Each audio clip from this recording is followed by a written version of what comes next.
오늘 본문은 하나님께서 모세와 아론에게 20세 이상으로 싸움에 나갈 만한 모든 자를 계수하게 하신 내용입니다. 이 내용을 가지고 오늘 본문뿐 아니라 계수된 여기 내용 전체와 관련해서 우리가 주목해야 하는 두 가지만 새벽에 말씀을 드리도록 하겠습니다. 먼저 1절 상반절에 이렇게 말씀합니다. 이스라엘 자손이 애굽 땅에서 나온 후 둘째 해 둘째 달 첫째 날에, 애굽에서 나온 후 둘째 해 둘째 달 첫째 날에 계수하라고 말씀하십니다. 이스라엘 백성들은 아비벌 14일에 6월절 어린 양을 잡고 그 다음 날 애굽에서 나왔습니다.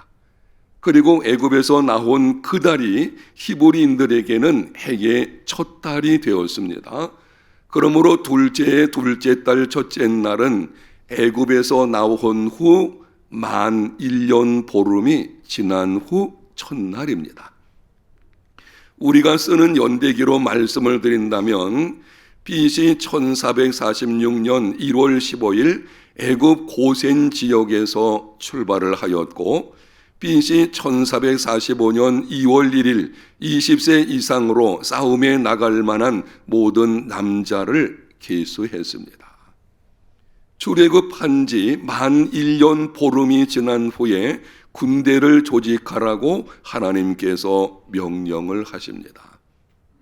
여러분, 힘의 원리가 지배하는 세상, 약육강식의 세상이죠. 한 민족이 살아남으려고 한다면 무엇보다 먼저 군대를 조직해야 합니다. 더구나 민족의 이동이 있을 때에는 타 민족들로부터의 많은 위협이 있기 때문에 속히 군사를 모집을 하고 군대를 조직하는 것이 마땅할 것입니다. 그런데 하나님은 애굽에서 나온 후 1년 6개월, 만 1년 보름이 지난 후에 가서야 싸움에 나갈 만한 자들을 계수하라고 말씀을 하시고 있습니다. 이유가 무엇이겠습니까? 1년 보름이 지날 정도로 이스라엘 백성들을 그냥 군사 조직이 없이 지내게 하신 그 이유가 무엇인가 하면 애굽에서 막 나온 이스라엘 백성들은 전쟁을 치를 준비가 되어 있지 않았기 때문입니다. 430년 동안 애굽에 거주하면서 오랜 세월 노예 생활을 하다 보니 그 노예 생활을 하던 사람들이 무슨 전쟁에서 싸울 만한 준비가 되어 있었겠습니까? 더구나 당시 애굽 사람들은 이스라엘 민족이 힘을 갖지 못하도록 온갖 방해를 했습니다. 남자아이가 태어나면 죽이라고까지 했죠. 그러니 변변치 못한 무기조차도 이들에게는 없었을 것입니다. 그래서 하나님께서는 이스라엘 백성들이 군대를 조직할 수 있는 단계에 이르기까지 1년 보름 동안을 기다리셨습니다. 정확하게 말씀을 드리면 이스라엘 백성들이 군대를 조직할 수 있을 만할 때까지 훈련시키시고 준비되게 하신 후에 비로소 군사 조직을 이루게 하시는 것을 보게 됩니다. 여러분, 여기서 우리는 귀중한 교훈을 받게 되어지는데요. 하나님은 감당하지 못할 시험당함을 허락하지 아니하시는 줄로 믿습니다. 하나님께서 우리에게 무슨 말씀을 하실 때에는 감당할 만하기 때문에 하시는 것이고, 혹시 내가 그것을 감당할 만한 힘이 부족하다면 하나님께서 감당할 힘도 주실 줄로 믿습니다. 이 믿음을 가지고 있어야 돼요. 하나님께서 내게 어떤 일을 맡기실 때에는 감당할 만하기 때문에, 그리고 감당할 힘을 함께 주심으로 그렇게 하시는 것입니다. 금년 한 해 동안 여러분이 무슨 말씀을 듣든지 아멘으로 받고 하나님께서 감당할 만하니 내게 그렇게 말씀을 하시는구나, 기쁨으로 순종하는 삶이 되시기를 축복합니다. 또한 여기서 우리가 깨닫게 되는 것이 그동안은 하나님께서 전적으로 보호해 주셨지만 이제는 군대를 조직하여 전쟁에 나가서 적극적으로 싸우라는 것입니다. 하나님은 당신의 백성들이 언제까지나 소극적인 믿음, 보호를 받으려고만 하고 먹여주고 입혀주어야만 하는 상태에 머물러 있기를 원치 않으십니다.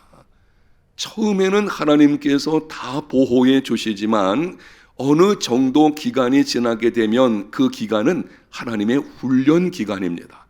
예수님을 믿는 순간부터 광야 학교에 입학하게 되는 것이고 하나님께서 훈련하시거든요.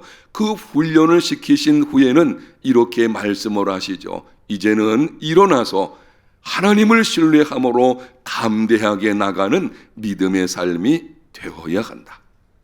소극적인 믿음에서 적극적인 믿음으로 나아가는 삶이 되시기를 축복합니다. 오늘날 우리에게 적용하면은 이렇게 말씀을 드릴 수가 있습니다. 예수님을 믿어서 초신자인 경우, 막 예수님을 믿는 경우입니다. 이 경우는 하나님께서 전적으로 보호해 주십니다. 모든 것을 해결해 주시고 기도하면 즉시 응답을 하시게 되죠. 오래 믿은 신자들보다 초신자들이 기도 응답을 더 빨리 받는 것을 볼 수가 있죠. 이유는 아직까지 믿음이 연약하거든요. 하나님께서 보호해 주시는 것입니다.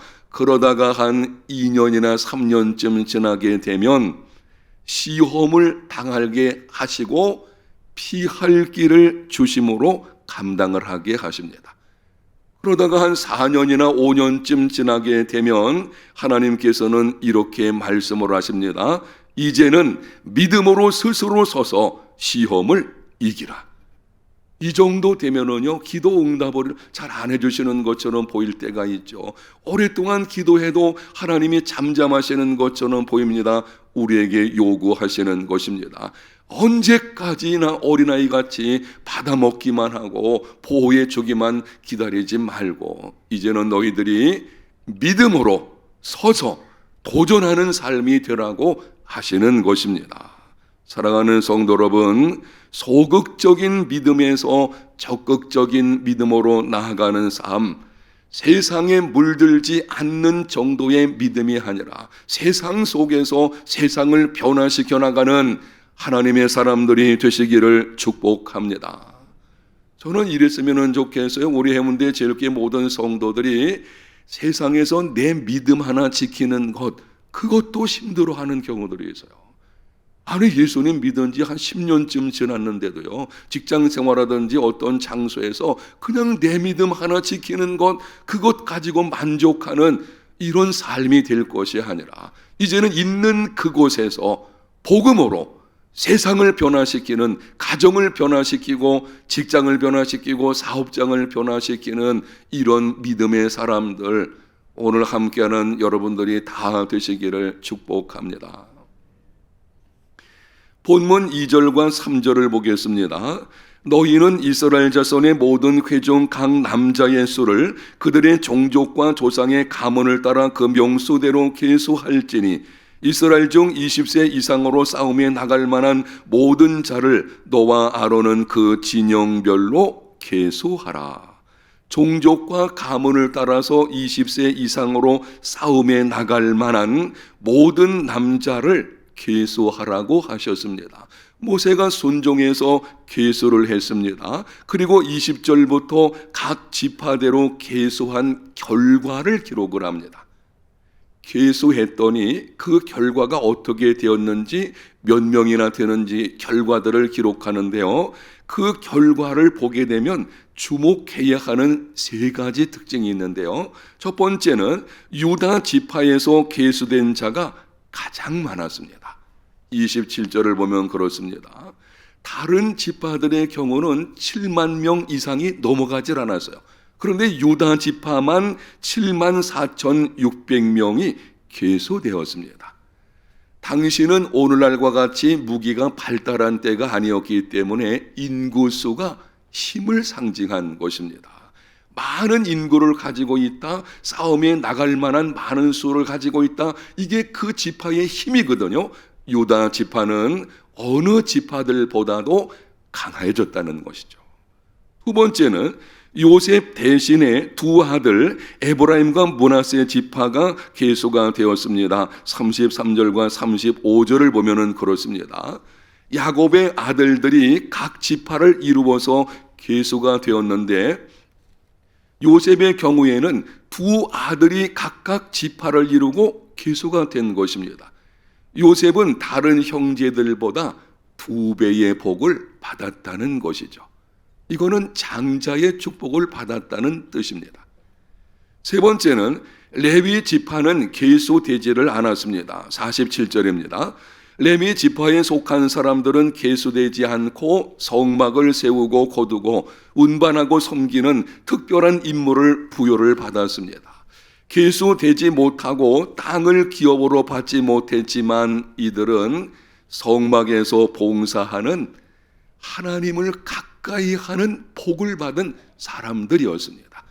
하나님께서는 모든 지파, 모든 사람들을 다 사랑하시지만 그들 중에 특별히 레위 지파 경우에는 이 성막과 관련해 가지고 봉사하는, 하나님과 가까이서 섬기는 이런 복을 받게 된 것을 보게 됩니다.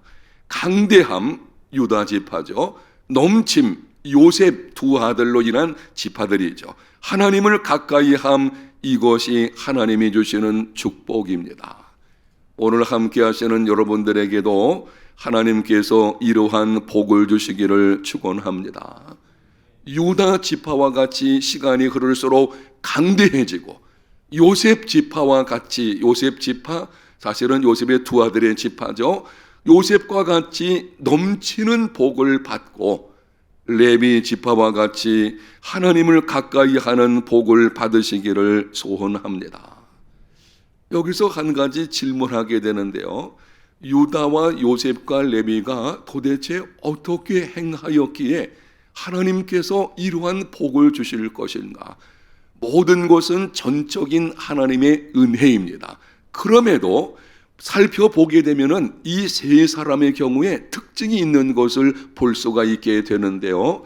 먼저 유다의 경우는 창세기 기록을 보게 되면 야곱의 가정에 문제가 있을 때마다 유다가 앞장서서 풀어가는 것을 보게 됩니다. 가정에 어떤 문제가 생겨서요. 그런데 놀랍게도 유다는 첫 번째 아들이 아니거든요. 장자는 루벤이었어요. 그런데 유다가 앞장서 가지고 자기를 희생하면서까지 풀어가는 것을 볼 수가 있습니다. 요셉은 형들이 자신에게 큰 악을 행하였음에도 용서하고 형들과 가족들을 영접하고 먹여 살렸습니다. 그동안 자신이 형들에게 당한 것들, 그 희생을 생각하지 않은 것입니다. 누군가를 용서한다는 것은 그 받은 상처를 자기가 안는다고 하는 것입니다. 여러분, 용서가 힘든 게 뭔가 하면 내가 누군가 용서한다, 내가 받은 상처를 내가 그냥 안고 가겠다는 것이거든요. 요셉은 그 희생을 감수하고 선한 영향력을 끼치는 것을 볼 수가 있습니다. 레위 지파는 이스라엘 백성들이 금송아지 우상을 만들어 섬김으로 하나님을 배반했을 때에 하나님 편에 서서 범죄한 자들을 징계함으로 민족을 살리는 일에 앞장을 섰습니다. 하나님께서 세우신 공동체를 살리기 위해 자신을 희생하는 사람, 사람을 살리고 사람을 키우고 사람을 세우는 생명사역에 헌신하는 사람, 하나님 나라를 위해서 시간과 물질과 명예를 희생하는 사람, 하나님께서 그 이상으로 채워주시는 줄로 믿습니다. 지금 여기 두드러지게 특징을 가진 복을 받은 사람들을 보게 되면은요, 하나님 나라와 이웃을 위해서 그리고 가정을 위해서 자기를 희생한 사람들이었어요. 희생은 절대 헛되지 않습니다. 때가 되면 하나님께서 내가 생각하는 것이나 구하는 것 이상으로 채워주실 것입니다. 하나님 나라를 위해서 그리고 이웃을 위해서 내가 나를 내어주는 것은 따라합니다. 복의 씨앗을 심는 것이다. 믿습니까? 복의 씨앗을 심는 거예요. 여러분들이 하나님 나라를 위해서 여러 가지로 헌신하고 수고한 건 절대 헛되지 않습니다. 내가 살아있는 동안 당대에 하나님께서 놀라운 복을 주시든지 아니면 후손들에게 주시든지 그렇지 않으면 천국에 갔을 때의 상급으로 반드시 갚아 주실 것입니다. 오늘 말씀에서 정리하면서 우리가 두 가지 질문을 꼭 해야 되겠는데요. 여러분 이렇게 한번 질문을 해보십시오. 지금 내 믿음은 소극적인 믿음인가 아니면 적극적인 믿음인가? 여러분이 오늘 새벽에 기도하시면서 믿음을 한번 살펴보았으면 좋겠습니다. 저도 설교를 준비하면서 한번 생각해 봤어요. 내 믿음이 어떤 믿음인가? 이제는 소극적인 믿음의 자리에서 적극적인 믿음의 자리로 나아가는 복된 시간이 되시기를 축복합니다. 살펴보시고 그래 내가 지금까지 그냥 내 믿음 하나 지키는 것 이걸로 만족한 삶을 살아왔구나. 그러면은 기도하는 중에 성령의 도우심을 힘입어서 바꿔야 됩니다. 하나님 이제는 나에게 믿음을 주셔서 나로 하여금 우리 가정부터 우리 셀, 우리 교회 그리고 이 공동체 속에서 정말 많은 사람에게 선한 영향력을 끼치는 믿음의 사람으로 변화시켜 주옵소서. 아멘. 이렇게 바꿔줘야 될 것이고요. 또 한 가지 질문은 지금 나는 하나님 나라와 이웃을 위해서 무엇을 희생하고 있나? 이 질문도 한번 해봐야 됩니다. 요즘은 이기적인 시대가 되다 보니까 시간이 흐를수록 세월이 갈수록 놀랍게도 자기만 아는 시대가 되어버리고 있어요. 공동체 의식은 점점 사라지게 되고 개인주의, 이제는 나 홀로 신앙 이게 점점 강해지는 시대를 살아가고 있죠. 그러니까 다른 사람에게 관심이 없는 것을 보게 됩니다. 그리스도인의 삶은 그렇지 않습니다. 사실은 하나님께서 인간을 만드실 때부터 공동체적인 존재로 만드셨거든요. 우리는 공동체 안에 존재해야 되는 것이고 그 공동체 안에서 이렇게 물어봐야 될 것입니다. 나는 하나님의 나라와 이웃을 위해서 지금 무엇을 희생하고 있나? 희생이라고 하니 마치 뺏기는 것처럼 생각될는지 모르지만 복의 씨앗을 심는 것입니다. 선교사 짐 엘리엇이 이런 말을 했습니다.